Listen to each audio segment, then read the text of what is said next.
There it goes. Grand rising, everyone. I like coming to life, spread and coffee, got my coffee here, yum. We'll just start all over again. It's like the bloopers of, going live. Um, I don't know how many I have, but definitely have some. Okay, so anyway, but I like the live, right? That's kind of my jam. I'm not one to like pre-record and then fix it and make it all pretty um and typically it's or mostly because I wanted to do spiritual alchemy emotion. And what that really does mean is that, you're getting on here and it's raw and real and authentic and being as authentic as possible. So a lot of the times, I don't even know what I'm going to talk about. I just get on here and start talking. And of course, because I'm a practitioner of the great work, always have some kind of something to share in terms of process. And then I read quite a bit, and I'm in a master's program, of course, of transformational and transformation and consciousness, transformative and consciousness studies, which is pretty powerful. And what I can say is that I've done a ton of work in transformational work in specifically around ontology, right? Where ways of being, or how do you tap into the essence of who you are, and that literally good morning, who just got on here, to you. And when you're doing that transformational process, it's really quite interesting because you're sort of again peeling back the layers of the I would say the way the ego has constructed itself. Now ego is not a bad thing. We need ego, and ego does give us the opportunity to actually expand our consciousness. But what happens with ego is so much stuff gets thrown into it that may not be ours, but we wear it as though it's ours. In other words, people will dictate to us who they think we are now, or who they are seeing, or who we are reflecting to them. But maybe internally we don't feel that way, and somehow there's not this authentic connection between the internal and external. And so we are trying, hopefully, if you're a practitioner of the great work, to get closer to your authentic self, to who you truly are internally. And sometimes that means that you have to sort of peel back the layers of the social conditioning, familial conditioning, and everything around us that sort of has constructed the ego. And some of it's ours and some of it's not.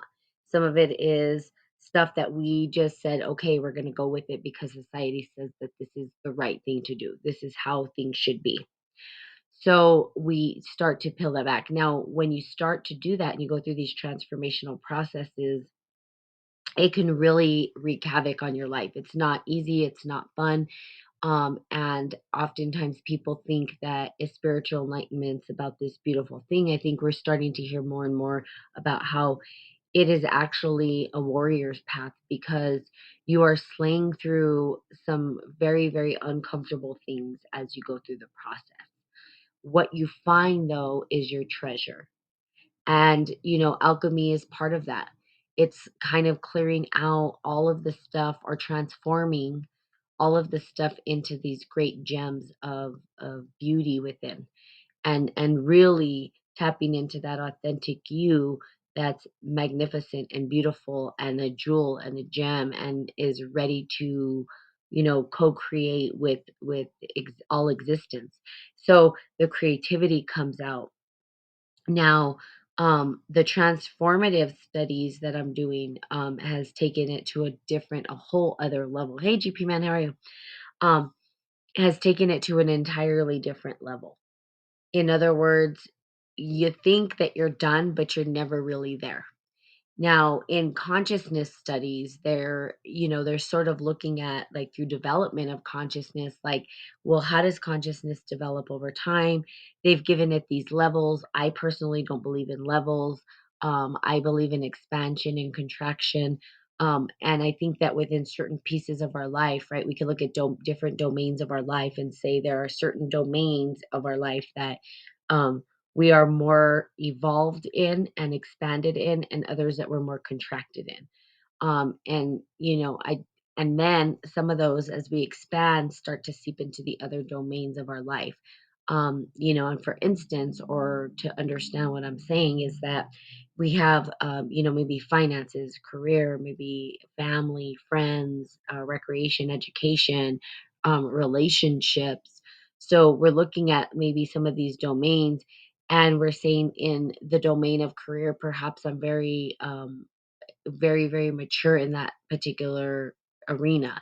And by that, I don't mean that your consciousness is that maybe your career is good and you're getting paid a lot of money. I'm talking about that your career is closest to the authentic you that you are. In other words, you are shaping your career and your life around what internally gives you joy, because you see people in careers who say, well, yeah, I'm totally mature in this career and I'm doing this great job. I have all this money, but I'm not happy. So what I'm talking about is the expansion of that joy and the core essence of who we are. So we come in with joy and we come in with love. And how do we expand that from the core of who we are? Well, it becomes very, very difficult because of the laws that are put on by man, right? We make all this stuff up. We put all these pressures on everybody in the world, and we apply these pressures to people, and then people believe that they have to be a certain way. And typically our families more, more than not, right, are kind of forcing us into being who they think we should be, and they don't necessarily like the fact that we are going in a different direction. In fact, I was watching this Netflix show, right, this cheesy, I don't know, movie, right? I like to watch movies. It's very relatable and easy to talk about this stuff. But the daughter, she is part of this very wealthy family, and they want her. She wasn't very smart, okay? So in the show they're saying, well, she wasn't too bright. And she wants to be a chef, and her parents think that that's just like a low status thing. They want her to go to business school and run the business and all this stuff. And so she rebels because she herself does not want to do that, but the pressure of the family is coming upon her. Now, most times and oftentimes, we wear the pressure, and we, instead of standing up, because it's not easy, it's harder to say, no, that is not who I am, than it is to just bend and fold to what people think we should be. And so we have all these people in the world just doing what they think they should because somebody told them or dictated to them that that's what they should do. And then they're miserable. So when we tap into our essence and our consciousness, when we start to peel back the layers and really root into who we are at the core of who we are, then we can start to blossom from that space. So a lot of it is pulling out the weeds, getting through this murk and mist and all the crap that, has been we have allowed ourselves to take on, and letting go. And even the letting go process is not easy. And I've talked about this before, because looking at how society has constructed how are dictating how our life should be. You say, well, okay, you're going to do this, you're going to be this, and you have a family now, and now you're going to have to get a great job, and you're going to have to da da da da da da, all the pressures, right? Come on. And you're doing this thing, and then all of a sudden you have an awakening, right? And I think GP man, you've been through this, obviously. You wake up and you go, oh shit, this is not it. I don't want to do this. And you just can't carry that load anymore. It's almost as if it's just too much one day. And you just want to throw it to the garbage, and you just want to change your whole life. Right. And most people call this a midlife crisis. And we see it with individuals who have gone on with their life doing shit they don't want to do. Excuse my language, but it's true. People are just going on doing things they don't want to do, out of what society said they had to be or their family had to be, right? Good morning, Ruthless. um, and they go on doing it. And so those pressures, so we get to this point, but here's the deal, and this is why it becomes even more hard, right? To kind of throw that to the wayside, is that now people are dependent on us to be this certain way. And if we let it all go and crumble, there's a fear of what is going to happen if we just let it all go. What would happen? And to most people it feels like a death, and it is. And that's why we call this a rite of passage. We call it a spiritual death, a death and a rebirth. even religion still holds some of these ceremonies for people who are going through death and rebirth, right? You're going through a change of life where maybe you're realizing you've gone your whole entire life doing shit you don't want to do and you're not happy. And you're like, what did I do? I just spent this many years of my life doing stuff that doesn't really even I don't even enjoy. And I just did it because society told me I had to. Well, now I have to change because if I don't, I'm going to have a nervous breakdown. I'm going to get sick, whatever it is. And you just can't do it anymore. So you see this happening and they can't keep up anymore. The anxiety gets high, whatever happens to them. And some people will continue to do it. They will continue and they'll just get sick. And then they end up sick and they end up, so they're not really living this joyful life. Now, some people go through a whole crisis, right? What they call the midlife crisis, and they go out and they buy crazy stuff to try to find that happiness. They're searching, they're out there trying to figure out who the hell they are because they never really got to do that. And then and then they buy you hear about it all the time, right? So you hear about these and not just men, but it's easier to say men because that's kind of who they focus on in society, but they go and I want a motorcycle. There you go. That's exactly what I was just gonna say. They go out and buy these fast cars or they buy some kind of, and there you go. And that's fine, right? But really what is it that it's telling you? Okay. You're looking great, keep it up. I started working out too. Yay, good. Yeah, I mean, I was doing I won't get off topic with the whole health, but stress can kill. It totally can kill. It totally can. So so again, when we're looking at it and we get to this sort of midlife crisis, right? I wasn't allowed during my marriage to get a motorcycle. Yeah, see, you weren't allowed. Do you see what I'm saying? So you, in authentic you, said, "This is what I want to do." Maybe I like the road. I like freedom. I like the wind on my face. I like to be whatever it is, right? And so you yourself were not able to be fully you, which is like, right? That's like crap. It's like, what do you mean? I can't get a motorcycle. It's my life. It's what I want. And so I just like speed. Well, there you go. And you like speed. You have a need for speed. And so basically what has happened is that those layers get pushed on us and the essence of us gets almost crushed, but it never goes away.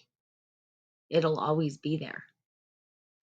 And but letting go becomes the hard part, right? Because now and most people at, mid age have a family and they're like, well, I just can't throw that down the toilet. Like I can't just walk away and let go completely. Now there's this huge responsibility to figure out how do I make it look different. Typically by midlife, your kids are old enough, right? And then maybe serious conversations need to happen. But that's not always the case. And so we see this happening in society, and it's this perpetual cycle that goes on and on and on and on and on. And people are not living their best life. Okay. Yeah, that's why I couldn't get one wife and kids. There you go. So, and is it a bad thing, right, wrong? No, there's a lesson there, right, for you to understand. But how do we start to get to the authentic self after all of this craziness is going on in our life and everything else? And part of it's letting go of what we think needs to happen or the way it needs to look. That's not an easy task because you're going to have so many people, right, telling you what to do, how to do it, or if you don't get their advice and you start doing all this stuff, they're going to say you're crazy, something's wrong with you. And the reality is that something was wrong with you because you weren't living your authentic life. And I don't want to say wrong, but it was always there. You just never had a chance to be you because everybody made you wrong for it. But it's going to express itself some way, somehow. And it could be stress, or it could be midlife crisis, or it could be totally going berserk. Some people just totally go berserk and they call this a mental issue and all that stuff, and it's not. It's the self is trying to express itself. The core essence of who you are is trying to be recognized. And it's like, I've had enough. You didn't listen to me. You didn't listen when I said this. You didn't listen when I said that. Now you're in this predicament. And now I'm going to force you into it. It's kind of crazy. So, this goes to the conversation of determinism and free will. We do have a choice, and but also there's something that's predetermined, I believe, as well. So I think there's a both and how it gets played out. And if we don't listen to that calling, if we don't listen to that essence of who we truly feel we are, we end up doing damage, more damage than good, to be honest with you. It ends up being worse. And the longer we wait, the more damage and the harder it becomes. So if you saw a kid who fought for who they wanted to be, okay, and a child who was like, this is my path, this is who I am, this is what I'm up to, and they continued to do that, you would see that they would create a magnificence in the world. That's why they say, oh, there's these prodigies. We were all prodigies. It's just that the parents of these prodigies recognized and allowed that essence to blossom the way the child wanted to. Okay. That's what happened. We all had our unique um, genius within us. But then we may not have had parents who understood this. And then they try to condition you to be what they wanted you. And sometimes we have parents who want to live vicariously through their kids, so they force them into doing the things they wanted to do. And that's really not what the child wanted. So, the conditioning, and that's why we have mom and daddy issues most of the time. But, you know, if your parents let you truly evolve into your essence, I'm sure things would look a lot different. They would look different. And so we see this, I think it was Mozart, is a story we were talking about, right? That his father played, and he was a well known musical artist.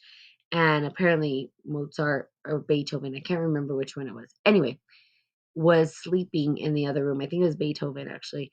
And his father was playing at a party for a bunch of people, and he didn't play the last note, and he didn't close out the song. And you know how that is. It's called dissonance, right? Or it's called there's no completion of the song. The song just feels like there's I can't remember the name in music. Anyway, Beethoven was upstairs sleeping. He was at like 3 years old, apparently. And he came downstairs and he finished the song because it bothered him that it wasn't finished. And he played it perfectly and ended it perfectly with the right keys and notes. Now, here's the deal. His father was a musician. His father didn't force him into being a musician. He loved music. But because his father was a musician, he let him explore. And there you go. So the genius was already there. So for you, there was a genius already there. Now, your parents probably didn't recognize it, didn't see it, and maybe they didn't even care. I don't know. Right? And then what ends up happening is you are fighting to be who you want to be, and society's telling you, no, don't do it. Somebody like that girl, I want to be a chef, and they're like, no, that's not a good thing. But she could be the best chef in the world because that's inherently who she is, right? So tapping into that and recognizing it and understanding what that is for you, like that, the need for speed, what does that even mean? Maybe there's something else deeper there, right? And maybe it's, the freedom or something else, right? That ability to be mobile, the ability to not have to stay grounded in one place forever, right? That's what I think of. That's because I like to move around. I'm like, I can't just be in one spot all the time. But, that's me. But I'm just saying, dig deep into understanding that essence. What is it for you? And how do you re-tap into it? Now, I'm not saying to go deconstruct your whole life. I would never say such a thing because it's not easy. And it's not easy task. It's not. I like the adrenaline. Yeah, the rush of things.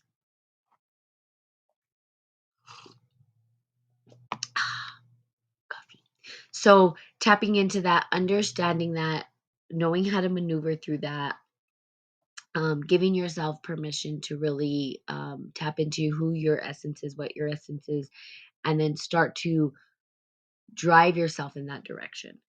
So me peeling back the layers of my onion, that's what I call it, and getting to the authentic core of who I am. And that core being something very different than what I, had imagined, and things that I didn't get to explore um, as much because of the social conditioning. Um, but at the same token, the part of me that I did get to explore, that is my essence without letting the conditioning of society, force its thing upon me, was my autonomy, for me to be independent and free. And, within my own family, within my own life, and do what I want to do. And I fought for that because that was important to me. And, I shouldn't have had to fight for that, but I did. But that's how society's constructed. Now, I'm not saying my all my family was like that, but then having this recognition of my own genius, which was not recognized and not fully supported, which is now being recognized and supported because I've done the work for so long, that my family can now see me for me rather than who they expect me to be. And that takes time because it takes a healing within the family. Not every family comes with, them seeing the essence of their child and then letting that evolve into whatever it's going to be. It's not typically how it happens. It's more like you need to go to work and get a job. You need to go to school. You need to do all this stuff, or I liked school. So that's kind of my thing. I'm always in learning and education, where I got the opposite end. You're too old to be in school. Uh, and then I go, well, you ain't paying my bills and I don't ask you for anything. So why do you think you have an opinion here, right? Not to be mean, but it's the truth. And I didn't listen. I did what I wanted, right? So that fight for independence, and I had to fight for it in a lot of ways, to not be told what I should be doing, but let me be who I be. So hopefully this was helpful, because that's kind of where I'm at anyway, as well, in terms of really going back to the core essence of who I am and rediscover. So totally shed my skin into something new. And that's part of alchemy. We're never staying exactly the same. We're shedding back the layers, and we're taking off the layers, and we're letting go of the old so that the new can start to breathe. We're giving breath to new life where it can start to grow and blossom. And the new phase of blossoming is, I've taken out all the weeds, and now what's coming up are the beautiful scented, not that weeds aren't beautiful, but the scented flowers, or whatever it is, that the essence of who you are is evolving and actually blossoming into the magnificent you. Now that takes time, and it's not easy. Of course, I say this all the time because it's not. Hey Linga, how are you? Been a while. Been some time, mate.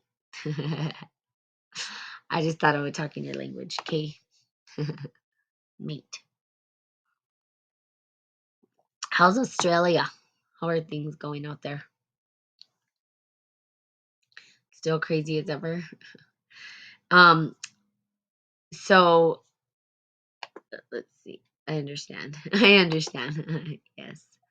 Oh Lord, I know. The world is in a weird, crazy space. Um, and but we can create, and I've talked about this, our own sort of bubble. And it's not easy, but it's possible. Anything's possible, right? Um, but not so easy. So peel back the layers, get to the essence, that core. And I'm going to start looking deeper into the acorn theory. I think I like this. Now, I'm very reluctant to just take on anybody's theory, and I always have issues with models and stuff like that. And so I'm always giving my opinion, especially when I'm in class with my professors. I'm like, I don't agree. I don't agree with this. I don't agree with that. I don't agree with that. But I do agree with this, this, and this, right?